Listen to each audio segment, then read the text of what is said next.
nataka kieleweke. Mheshimiwa Makamu Mwenyekiti wa Chama Zanzibar, Mheshimiwa Katibu Mkuu, wajumbe wa kamati kuu ya chama chetu, viongozi wote na wananchi, leo ni siku ya furaha. Uongo kweli? Baada ya siku 310 tumerudi tena kuzungumza na nyinyi. Sasa Katibu Mkuu, mimi huu ni uwanja wa nyumbani hapa. Mara ya kwanza tulikuja hapa mwaka 2009. Uongo kweli? Tulikuja kumnadi Phineas Magesa baada ya by-election ya Tarime, ambayo mimi nilichaguliwa kuwa diwani wa kata ya Tarime mjini kuziba nafasi ya marehemu Chacha Wangwe.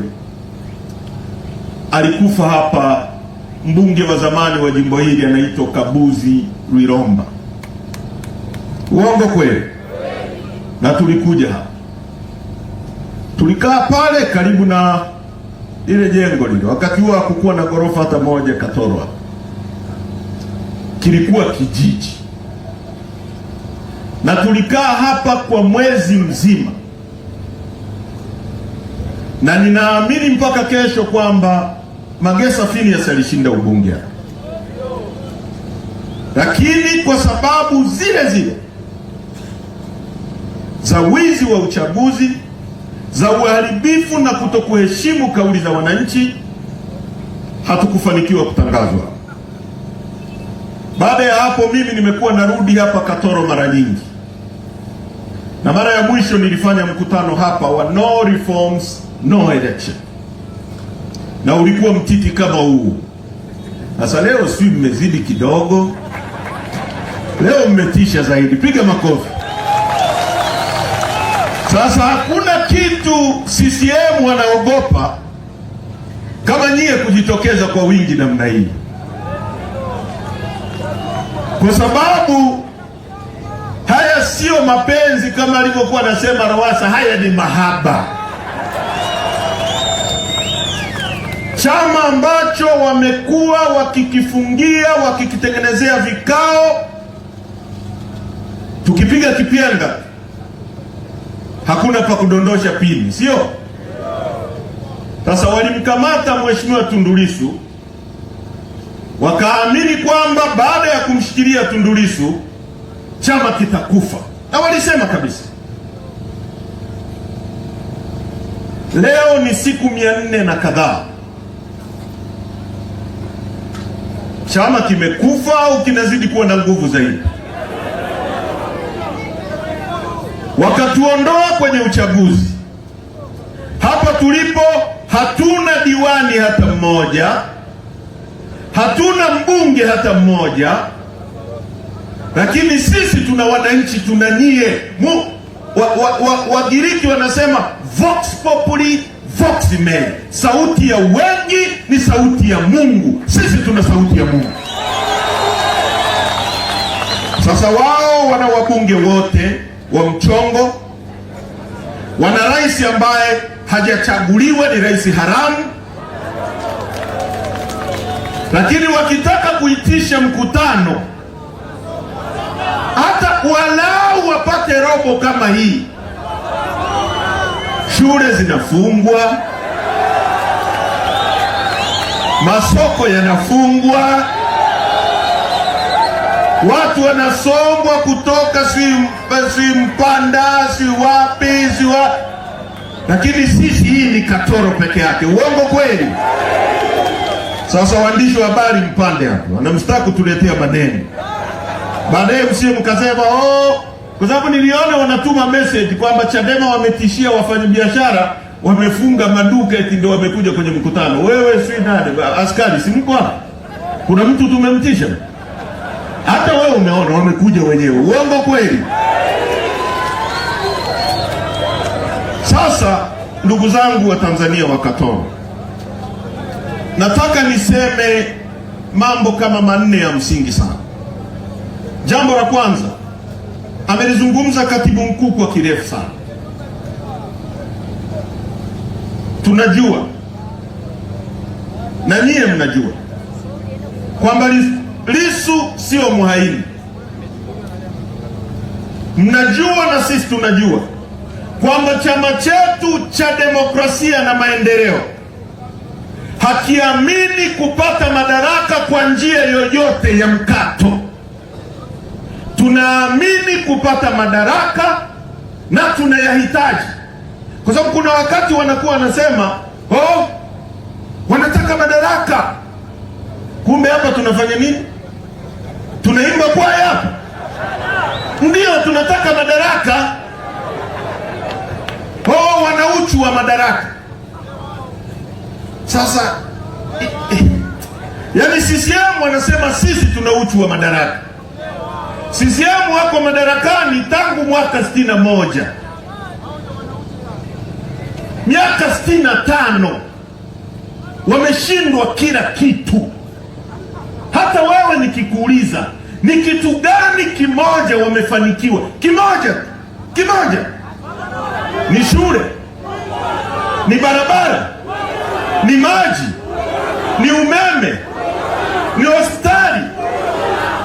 Hakuna hata jambo moja wamefanikiwa tangu mwaka 65, na wananchi wamewakataa. Hao wanaosema hawana uchu wa madaraka wameua maelfu ya Watanzania ili wajitangaze. Sasa wao na sisi, nani ana uchu wa madaraka? Wao na sisi, nani ana uchu wa madaraka? Walisema Chadema isipoingia kwenye uchaguzi itakufa. Imekufa au inaendelea? Na nitumie nafasi hii, katibu mkuu, kusema jambo moja. Ni kweli alichosema katibu mkuu kwamba msajili wa vyama ametuandikia barua na ni diversion. Anataka tuache kuzungumza mambo ya mauaji na ujinga unaoendelea, wizi kwenye nchi hii, deni la taifa, maisha magumu, kukosekana kwa ajira na kuwapa Watanzania matumaini ya kuendelea mbele. Tuanze kumzungumzia yeye. Sisi tumekataa, hatutamzungumzia msajili. Afanye anachotaka. Na kama tulivyoonya kwenye no reforms no election, msajili acha kuchezea utulivu wa nchi. Ukicheza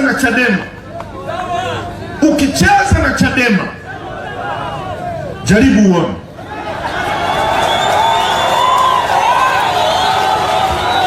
Watanzania hawatakubali chama chao ambacho ni tumaini pekee, ambalo wakiliona anajua mtoto wangu pengine kesho atapata ajira.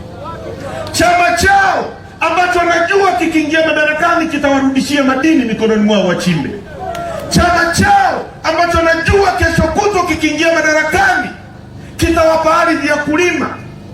Chama chao ambacho kitawapa matibabu. Watanzania hawako tayari kuona msajili unakichezea. Watakuletea baraa ambayo hujawahi kuona. Sasa pia chama sio karatasi. Chama ni watu. Chama ni imani. ANC ya Afrika Kusini ilifutwa na makaburu kwa miaka 30. Ilikufa ANC. Siliingia madarakani. Chadema ni watu. Na nyie ndio Chadema wenyewe. Nyie ndio Chadema. Sema sisi ndio Chadema. Sisi ndio Chadema. Hebu nyoshe mkono msajili aone Chadema ni wapi. Hilo la kwanza.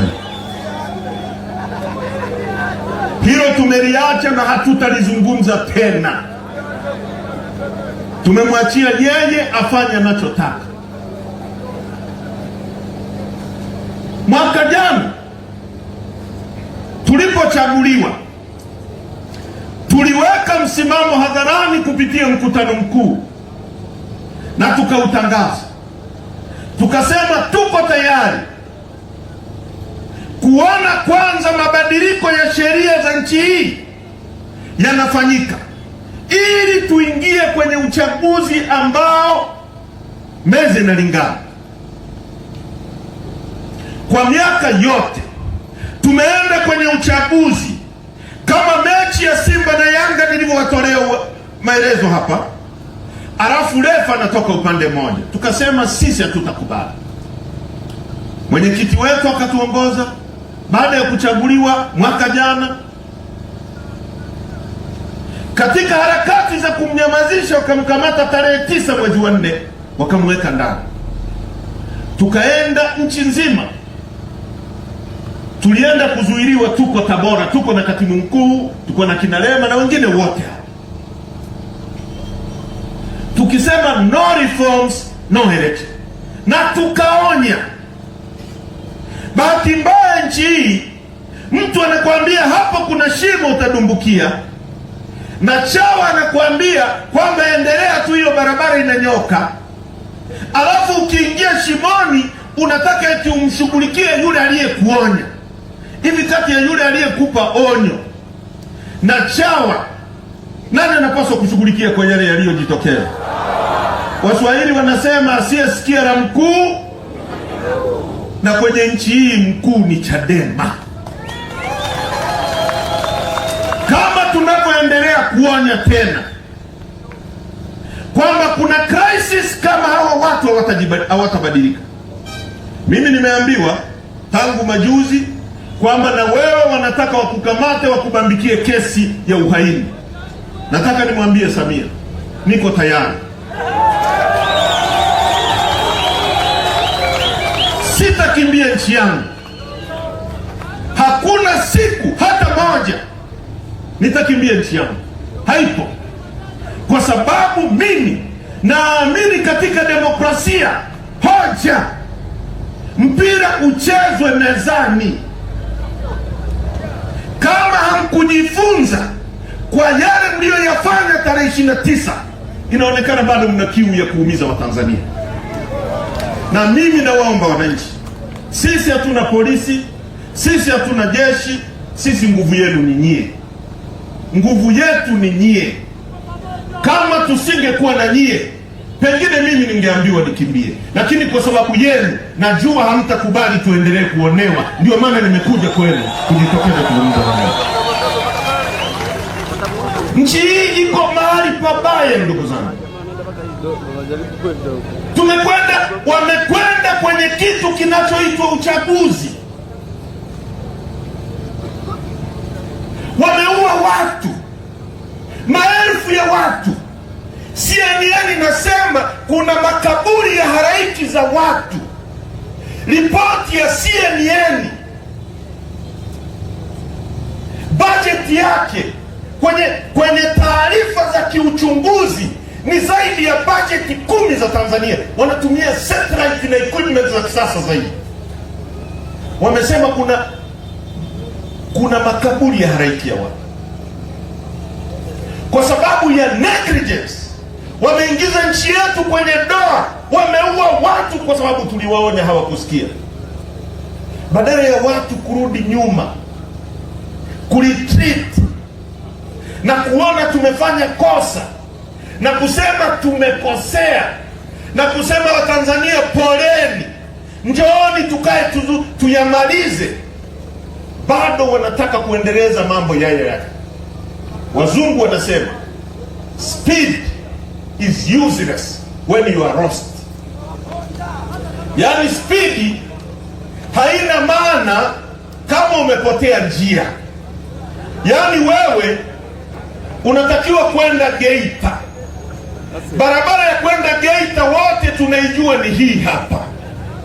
Wewe umeelekea kwenda Chato, alafu unaongeza mwendo, unazidi kupotea zaidi. Uongo kweli? CCM, speed is useless when you are lost. Kuendelea kuongeza mwendo wakati mmepotea, mnakwenda shimoni, mnapeleka nchi hii shimoni.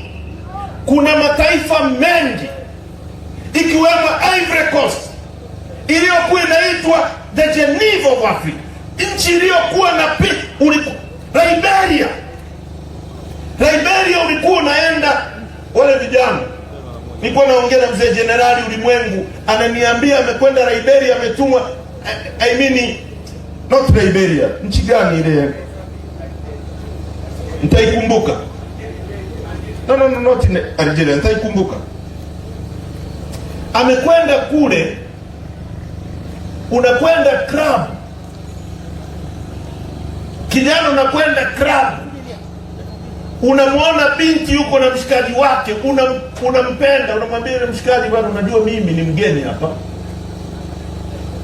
nipe huyu dada niende naye, atarudi kesho. Unamwambia kwa sababu huyu ni mgeni anaenda, wewe nenda naye, kesho utarudi kwangu. Yaani huo ni mfano awkward kidogo, lakini inakuonesha jinsi ambavyo kulikuwa na upendo na amani kwenye nchi. Ulikuwa unaweka pesa nje, asubuhi unazikuta watu waliuana, mpaka wakawa wanachinja nyama za watu wanakula.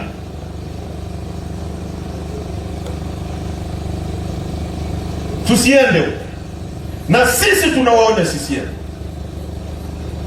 wamekwenda wameandaa ripoti ya Chande, wameunda tume ya Chande. Kwanza sisi tulisema mapema kwamba yani mtuhumiwa hawezi kujichunguza mwenyewe. Wanaotuhumiwa kufanya mauaji ya watu kwa maelfu ni CCM na serikali yake. Uongo kweli? Alafu mwenyekiti wa CCM anaunda tume kuchunguza mauaji waliofanya wao. Tukasema hiyo haiwezekani. You cannot be a judge of your own cause. Tume yenyewe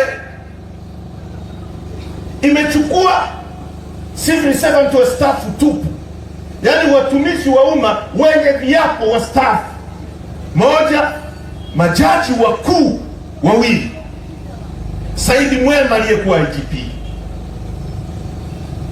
Hebu fikiria kwamba miongoni mwa vyombo vinavyotuhumiwa kufanya mauaji yale ni vyombo vya ulinzi na usalama, ambao na jeshi ni miongoni mwa vyombo vya ulinzi na usalama. Waziri wa ulinzi aliyekuwepo wakati mauaji yanatokea, na yeye ni mjumbe wa kuchunguza kilichotokea. Watanzania sio wajinga. Watanzania sio tumekataa, tukakataa kwa niaba yenu. Sasa tume hiyo imeenda, imekaa, imeandika ripoti, inasema kwamba watu walikuwa wanatekwa kwa sababu ya mapenzi, kwamba watu wanatekwa kwa sababu ya mapenzi na ushirikina, kwa sababu za kibiashara.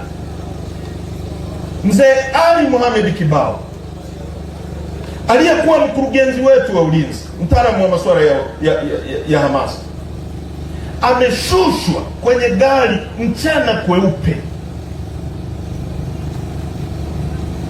akaokotwa kesho yake, ameuawa vibaya, ametobolewa macho, amemwagiwa tindikali. Yalikuwa mapenzi gani yale? Humphrey Polepole, katibu mwenezi wa CCM, a vetted officer. Nikisema vetted officer, amekuwa barozi. Ukiwa barozi, unapoenda kwenye nchi, umeteuliwa barozi wa Tanzania Rwanda, unaenda pale kama rais, kwa niaba ya rais, kuiwakilisha nchi yako. A vetted officer amechukuliwa. Polepole sisi, mimi niko kwenye record, Rema yuko kwenye record, wengine wote. Na haya mambo, ndugu zangu, hakuna unabii, tunayaona hivi na tunaonya kwamba tunaenda shimoni. Polepole alikuwa CCM wakati wa Magufuli, tunalalamikia utekwaji, yeye anasema unajua viete. Lakini sisi kama chama cha kisiasa, msimamo wetu ni kwamba tufate sheria.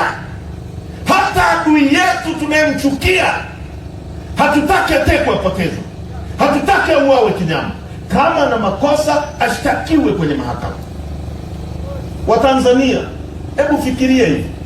Wewe uende nyumbani kwako leo, baba yako achukuliwe, apotezwe wiki, mwezi, miezi, mtu mzima, mwaka. Hebu fikiria hiyo anguish unayoweka familia. Hawajui walie msiba, hawajui wazike, hawajui wafanye nini. Na usifikirie hilo liko kwa polepole. Leo kwake, kesho kwa yule, kesho kutwa kwa yule, kesho kutwa kwangu. Alisema mchungaji Martin Nemora kwamba wakati wa utawala wa dikteta wa Adolf Hitler kule Ujerumani, Adolf Hitler alianza kuua wa Jewish wa Israel. Akasema mimi sio Mjewish, I was not a Jew, kwa hiyo sikupiga kelele. Akaja kwa trade unionist, vyama vya wafanyakazi, akasema mimi sio trade unionist, hakuongea. Akaja kwa wafanyabiashara, akasema mimi sio mfanyabiashara, kwa hiyo nikanyamaza.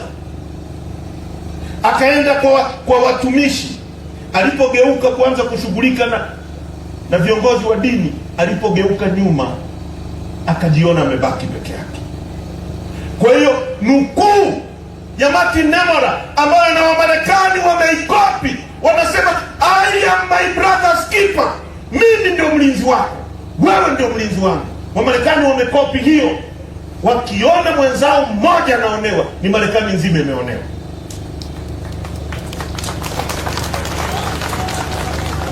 Tukiona mwenzetu anatekwa Katoro, tukanyamaza. Ndio maana Wamarekani alipokufa George Floyd, nchi nzima iliingia kwenye matatizo.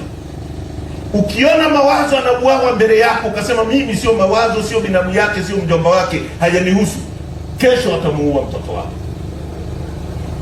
Miongoni mwa watu waliokuwa wanaishangilia uchaguzi huu tulipokuwa tunaonya, mimi nilikuwa ndani wakati wanafanya huu uchafuzi, ni mtu anaitwa Shehe Majini. Shehe nani anaitwa? Shehe Sharifu Majini. Naye naambiwa ni miongoni mwa watu ambao walikufa, waliuawa. Walikufa mpaka waandishi wa habari tuliokuwa tunawaambia pigeni kelele. Kwa hiyo Watanzania, kokote mnakonisikiliza, injustice anywhere is a threat to justice everywhere. Kitisho, ukiona hakuna haki popote, yaani ukiona hakuna haki Katoro, ujue ni tishio kukosekana kwa haki nchi nzima. Tusikubali haki kunyang'anywa, tusikubali wenzetu kuuawa kama kuku. Tuseme imefika mwisho. Katoro, sema mwisho. Chande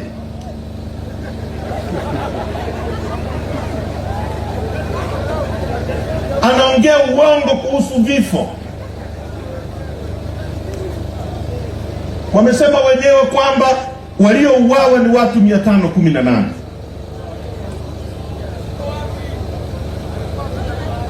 Miongoni mwa maeneo ambayo watu waliuawa ni Katoro hapo. Uongo kweli? Hajaitaja Katoro kama maeneo ambayo watu waliuawa. Hajataja Geita, hajaitaja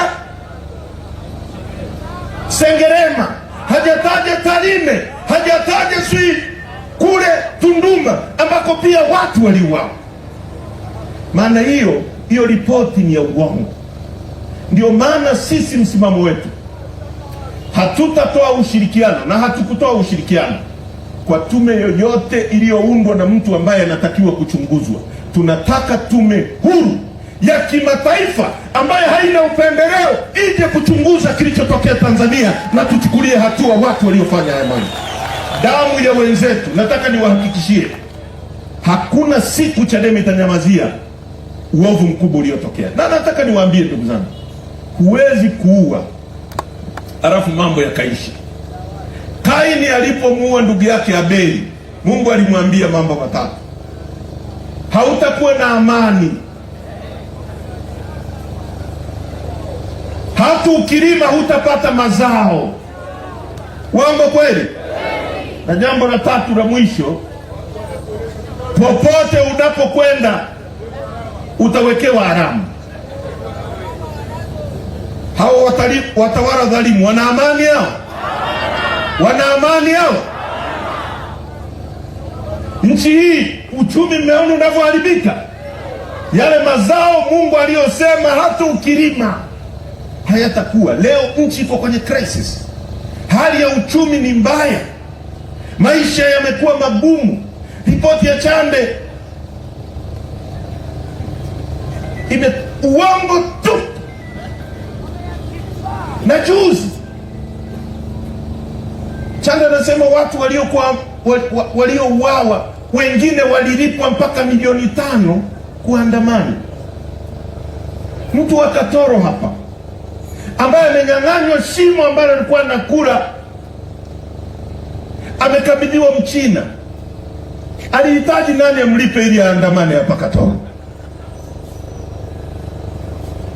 Si kama mnanielewa? Yaani mtu ambaye anajua hana maji, amesomesha mtoto wake, hana ajira, na ajira hizo zinakosekana kwa sababu ya wizi wa rasilimali za umma, huyo mtu anahitaji kulipwa ili aandamane? Sasa Chande, mimi nakuuliza wewe, mwenyewe umesema miongoni mwa watu waliouawa ni watoto wadogo wa miaka 5, wa miaka 6, wa miaka 9. Hebu tuambie Chande, hao watoto wadogo wa miaka 9, 10, nani aliwalipa ili waandamane? Waambie Watanzania, watoto wadogo nani aliyewalipa ili waandamane? Watoto wadogo wanaweza kuandamana?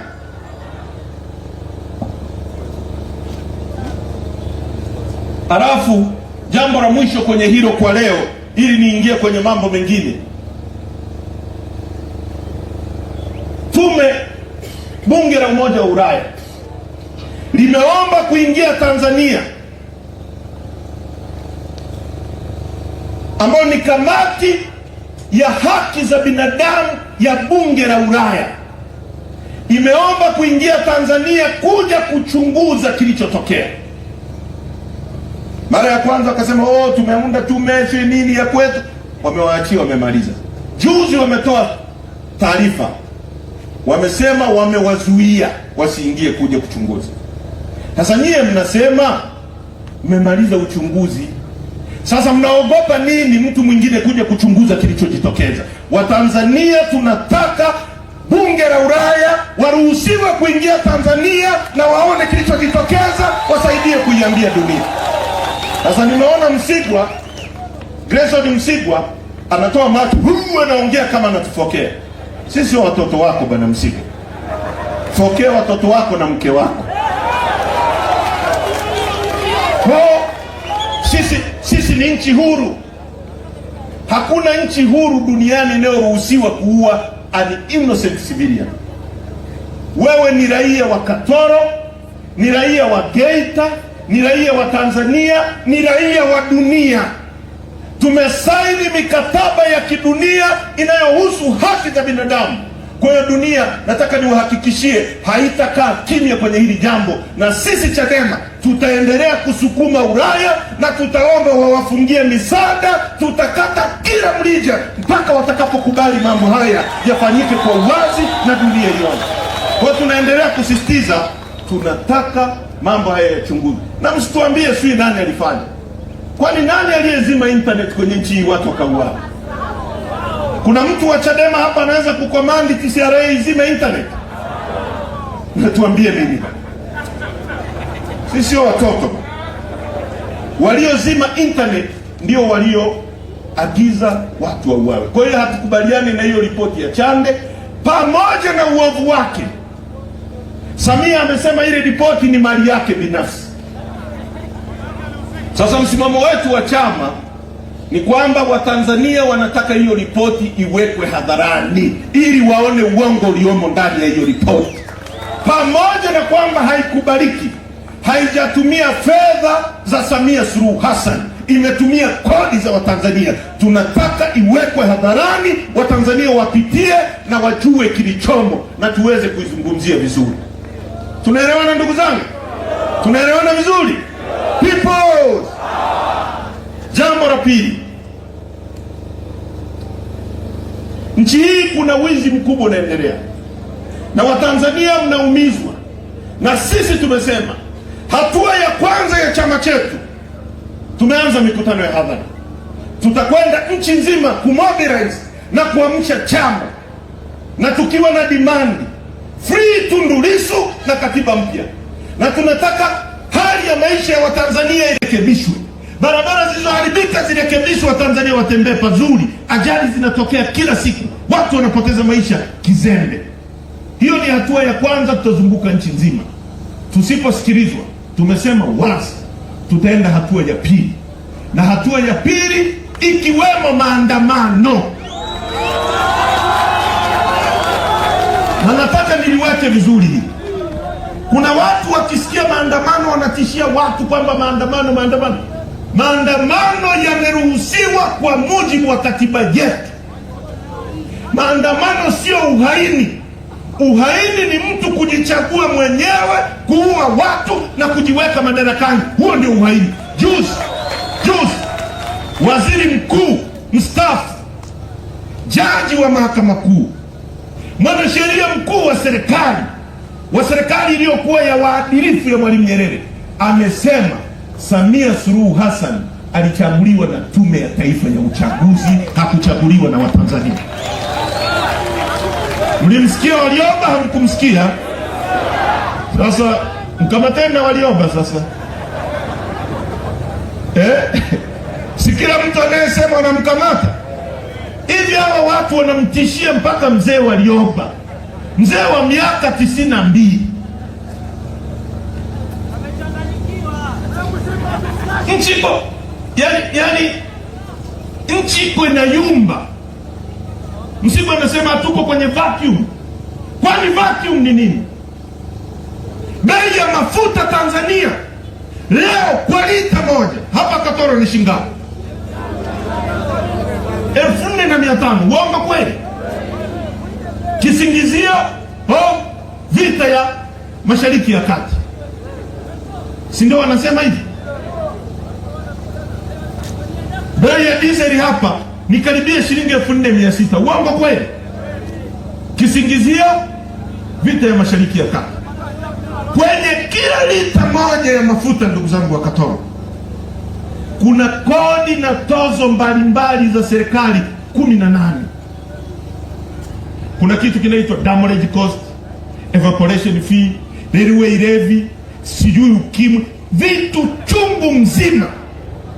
Ukizijumlisha, ukitoa shilingi 100 ya kununua lita moja ya mafuta, ukitoa shilingi 100, serikali inachukua shilingi 35 kwenye shilingi 100. Kwa hiyo ukitoa shilingi 1,000 wanachukua shilingi 350. Kwa hiyo kama lita mnauziwa 4,500, wanachukua karibia shilingi 1,700. Ukitoa humo, bei ya mafuta hapa Katoro ingekuwa shilingi 2,000 mpaka 2,800. Leo mnauziwa shilingi 5,000. Na bei ya mafuta ikipanda, maisha yako yanapanda. Bei ya mkaa kuleta mjini itaongezeka, bei ya mchele kuja kuwafikia itaongezeka, bei ya mboga maisha yako yako pale pale. Kipato chako hakijaongezeka, bei imepanda. Hawa askari wameongezewa mshahara sijui mwezi gani, walimu hivyo hivyo. Bei ya mafuta imepanda mara 3 zaidi, karibia shilingi 1,700 zaidi imepanda. Lakini mimi niwaulize, leo hivi tunavyozungumza, bei ya petroli Uganda ni shilingi 3,645. Uganda hapa, Uganda wanachimba mafuta? Sina wao wanachukua Mashariki ya Kati? Au mafuta ya Uganda yenyewe yakipita vita inasimama, yanapita, ya Samia yakiwa yanakuja vita inaingia?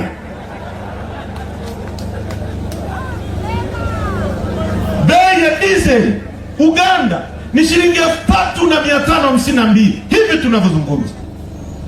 Bei ya petroli Ethiopia shilingi 2,894. Bei ya diesel Ethiopia shilingi 3,100.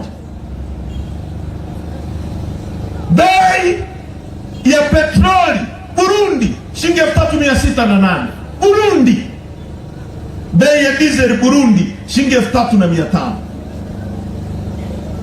Rwanda hivyo hivyo, bei ya diesel 3,500, bei ya petroli karibia 5,000. Sisi bei ya diesel shilingi 4,500, bei ya petroli shilingi 4,400. Alafu nchi zote hizo nilizozitaja zinaitwa landlocked, ni nchi ambazo hazina mlango wa bahari. Kwa hiyo mafuta yao yanalazimika kupita kwenye bandari ya Dar es Salaam, yanapewa storage kwenye matenki ya Dar es Salaam, yanasafiri umbali kwa magari. Ungetegemea Rwanda mafuta yawe na bei zaidi kuliko Tanzania, ungetegemea Uganda mafuta yawe na bei zaidi kuliko Tanzania, ungetegemea Ethiopia wanaochukua mafuta yao kutoka Kenya wawe na bei kuliko Tanzania. Lakini leo mafuta Rwanda, Ethiopia, Uganda, Burundi ni chini kuliko Tanzania, ambayo ni nchi ambayo ina bandari, kwa sababu ya wizi na utapeli unaofanyika kwenye idara ya mafuta. Tumepropose tukawaambia ondoeni baadhi ya kodi na tozo ili kuwapa wananchi wa haueni, hawakutusikiliza. Leo gesi imepanda, na sisi ni nchi kubwa ambayo ina futi za ujazo za gesi trilioni 44.5. Tungetegemea gesi ya nchi yetu imesambazwa nchi nzima, alafu wewe unafungulia kama unavyonunua ruku. Leo msingekuwa na maisha magumu. Mtungi wa gesi umefika shilingi 6,600. Nani atamudu hayo maisha? Ni mafisadi wachache na matapeli wanaoiba pesa za umma ndio watayamudu, lakini wewe unayekamuliwa maisha yako yatazidi kuwa mabaya. Unahitaji kusimama na kukataa hali hii. Deni la taifa, na nilikuwa naongea hapa na mheshimiwa katibu mkuu Jakaya Kikwete anatoka madarakani, deni la taifa likuwa trilioni 59. Ningeweza kwenda Mwalimu Nyerere alikopa ngapi, Mkapa alikopa ngapi, Mwinyi alikopa ngapi, lakini naanzia kwa Jakaya. Ameacha deni la taifa trilioni 59. Leo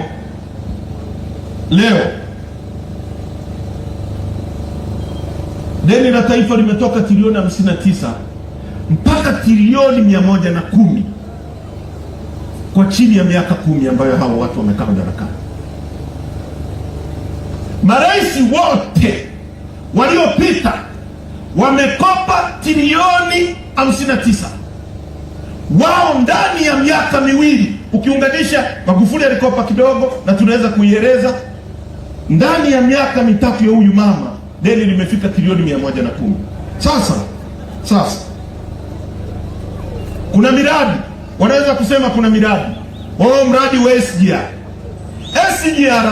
ina kilomita 2,500, imejengwa kwa dola za Kimarekani, au ilikadiriwa kujengwa kwa dola za Kimarekani bilioni 7.6, ambayo ni trilioni 19.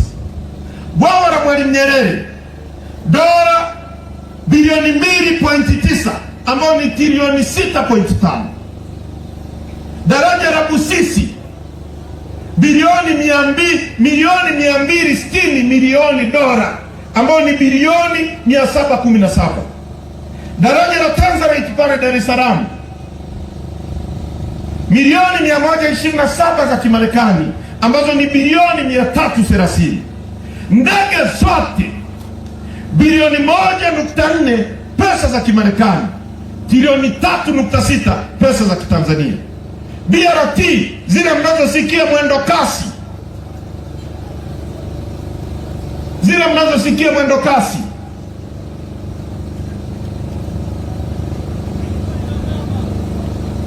dola za Kimarekani milioni 300, bilioni 780. Madarasa yote, sijui zahanati, sijui nini, hizi ni pesa zilikuja hapo, zinaitwa COVID relief, ambazo zilikuwa ni milioni 500, ambazo ni trilioni 1.4. Ukichukua pesa zote hizo zilizokopwa, ambazo ni zaidi ya trilioni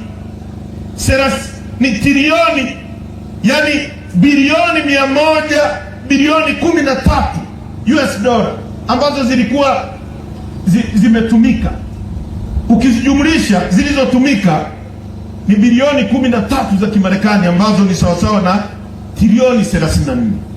Sasa umekopa trilioni 60, umetumia trilioni 34. Watanzania wanakudai chenji ya trilioni 26, na tunataka kujua ziko wapi, ziko wapi? Na ndio maana watu mnateseka, hamwezi kumiliki uchumi wenu. Nimesema tulipokuja hapa Katoro kilikuwa kijiji, lakini leo Katoro wala imegeuka kwa sababu ya madini kidogo mnayoyapata. Fikiria kama hizi fedha zinazoibiwa mkapewa maeneo ya kuchimba, leo Katoro ingekuwa ina magorofa na magorofa. Wewe ungejenga gorofa lako, ungemwajiri yule angepata pesa, angenunua mboga kwa huyu mama angemwagiza bodaboda. Uchumi ungekuwa mkubwa zaidi Katoro kuliko ulivyo sasa, kwa sababu kungekuwa na uchumi miongoni mwa Watanzania. Vijana wa hapo wameniandikia message, wananiambia mheshimiwa yetu, ukifika Katoro useme. Na mimi nalielewa kwamba nyie mnaenda mnavumbua shimo, unachimba, ukishafikia kwenye dhahabu tu umeweka milioni 300 zako, wanakuja kukutoa kwenye mashimo. Uongo kweli? Nasema uongo? Ndivyo wanavyofanya pale Musasa. Kuna sehemu inaitwa Musasa, si watu wamechimba pale wenyewe? Sasa ndugu zangu wa Tanzania wa Katoro, huwezi kumfundisha mbwa mzee mbinu mpya za kuwinda. Wazungu wanasema you cannot teach an old dog new techniques. CCM ni mbwa mzee, hana mbinu mpya za kuwinda, hawezi kubadilisha maisha yenu. Tuna matatizo ya uchumi makubwa mno, nchi iko kwenye crisis, hawawezi kuiondoa hapa. Matatizo hayawezi kutatuliwa na kiwango kile cha fikra kilichosababisha matatizo haya. Tumekosa madawa kwa sababu ya nini? CCM. Uongo kweli? Kuna mambo kesho nitayasema sehemu, ni mambo ya hivi. Hebu fikiria kwamba MSD ambayo ni shirika la kununua madawa, ni taasisi ya kununua madawa, kuprocure madawa ya binadamu Tanzania, imefanya mazungumzo na mtu isiyemjua huko Misri, ikamlipa pesa, alafu huyo mtu akayeyuka na pesa za Watanzania na madudu kibao. Ukiangalia SGR roti namba 1 kutoka Dar es Salaam mpaka Morogoro ilijengwa kwa dola za Kimarekani milioni 4.4 kwa kilomita. Roti ya pili ya kutoka Morogoro mpaka Makutopora Dodoma, ambapo kulikuwa na taneli za kutoboa, imejengwa kwa milioni 3.9, lakini immediately hizo pesa zikapanda mpaka zikafikia karibia milioni 5.5. Sasa ndugu zangu, tunaibiwa kushoto na kulia. Tusikubali hali hii, na namna pekee ya kuweza kuhakikisha hali hii tunaikamilisha ni kuunga Chadema mkono. Tumesema tunahitaji kila mmoja wetu ashiriki kuhakikisha kwamba chama kinafanya kampeni, chama kinakuwa na uchumi, na chama hakisimami mpaka kitakapoeleweka. Na nyie tumekuja kwenu kwa makusudi kuhakikisha tunazindua operesheni ya Free Tundu Lissu na katiba mpya hapa, na tunahitaji mchango wa kila mtu. Hakuna kuondoka mpaka ulete shilingi 100, 200 ili